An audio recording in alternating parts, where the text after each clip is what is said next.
Angel broking లో demat account open చేసి trade చేసి 10 షేర్లు బోనస్ గా పొందండి. జస్ట్ సైన్ అప్ అయితే చాలు. మీ ఫోన్ నంబర్ ఎంటర్ చేసి ఓటీపీ ఎంటర్ చేయండి. ఆ తర్వాత పాన్ కార్డ్, ఆధార్ కార్డ్, అలాగే బ్యాంక్ స్టేట్మెంట్ కూడా అప్లోడ్ చేయండి.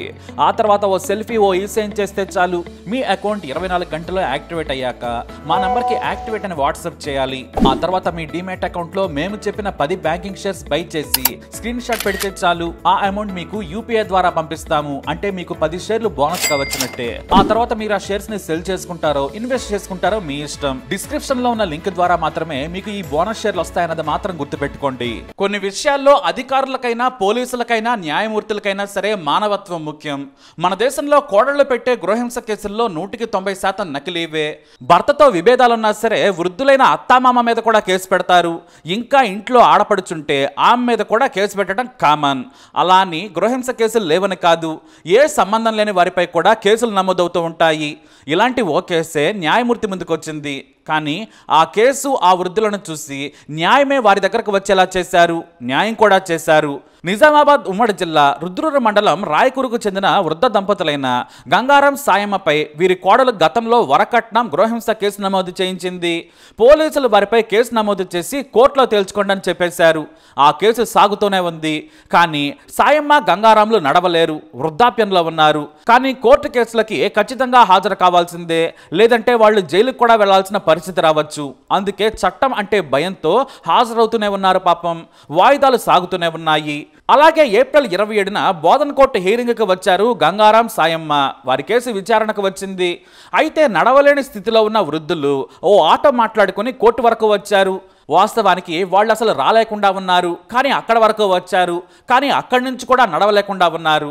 దీంతో కేసు హీరింగ్ సమయంలో న్యాయమూర్తి అడిగారు. Judicial first class magistrate Sai శివకు లాయర్ గారు విషయం చెప్పారు. వాళ్ళు నడవలేరు సార్, కోర్టులోనికి మెట్లకి రాలేరు, వృద్ధులు కోర్టు బయట ఉన్నారని చెప్పారు. దీంతో న్యాయమూర్తి వెంటనే బెంచ్ దిగి వచ్చేశారు. వారిపైన నమోదైన కేసు వివరాలను తెలుసుకున్నారు. వెంటనే వారి ఆటో దగ్గరకే మొత్తం కోర్టును తీసుకొచ్చారు న్యాయమూర్తి. వివరాలు తెలుసుకున్నారు. కనీసం నడవలేని వారిని చూసి ఈ వయసులో వారు ఇబ్బంది పడకూడదు, ఇన్ని రోజులు పడ్డ కష్టం చాలని వారి దేనస్థితి చూసి చెలించిపోయారు.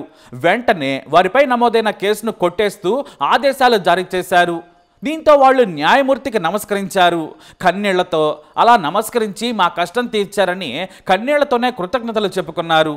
ఇది అసాధారణ చర్య అని చెప్పొచ్చు. కక్షిదారుల పరిస్థితులను చూసి న్యాయమే వారి దగ్గరకు వచ్చింది. ఆ న్యాయమూర్తికి మనం అభినందనలు తెలియజేయాల్సిందే. చట్టమే కాదు, ప్రతి కేసులోనూ లా చూసుకుంటూ పోతే కుదరదు. దానికి మానవీయ కోణం కూడా స్పృశించి న్యాయం చెప్పాలి. ఆ న్యాయమూర్తి అదే చేశారు.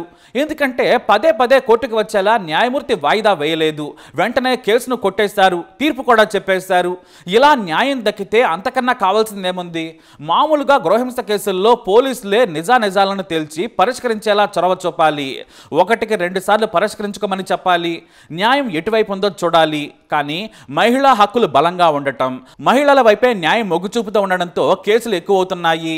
విమర్శలు, వివాదాలు మాకెందుకని పోలీసులు కోర్టులో తేల్చుకోండి, జీవితకాలం మీకు సరిపోతుందని వదిలేస్తున్నారు. కానీ జెన్యున్ కేసుల్లో పోలీసులే చొరవ తీసుకుంటే ఎవరికి ఇబ్బంది ఉండదు, కోర్టు సమయం కూడా వృధా కాదు. ఈ కేసుల్లో న్యాయం ఆలస్యంగా దక్కినా కూడా ఏళ్ల తరబడి కోర్టుల చుట్టూ తిరగాలి, సమాజంలో కూడా నిందలు మోయాల్సి వస్తుంది. ఏదేమైనా ఆ న్యాయమూర్తి వృద్ధ దంపతులకు జీవిత చర్మాంకంలో నరకం నుంచి బయటపడేశారు. తప్పకుండా ఆ న్యాయమూర్తి చేసిన పనికి అభినందించాల్సిందే.